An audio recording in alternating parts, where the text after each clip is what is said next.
Ang programang ito ay rated SPG. Striktong patnubay at gabay ng magulang ang kailangan. Maaaring may masiselang tema, lengguwahe, karahasan, sexual, horror o droga na hindi angkop sa mga bata.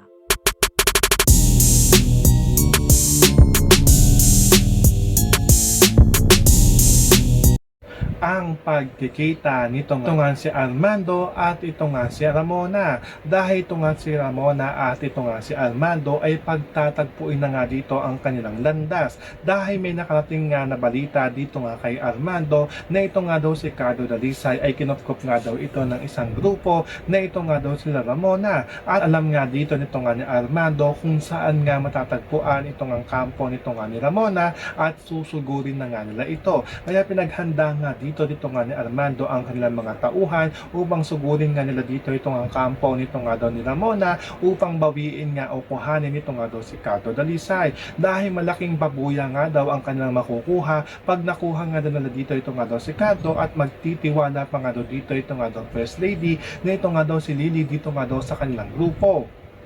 Kaya ganun na nga lang dito kapulsigido ito nga si Armando na makuha at mabawi ito nga si Cardo Dalisay. At sa kanilang pagsugod ay dito nga magkakaharap itong Armando at ito nga si Ramona. So pakakaabangan natin dito ang pagkikita at ang pagtatagpo nito nga ni Ramona at ito nga si Armando. Yan ang ating mga pakakarapukan at pakakaabangan dito nga lang sa FPJ sa Probinsyano.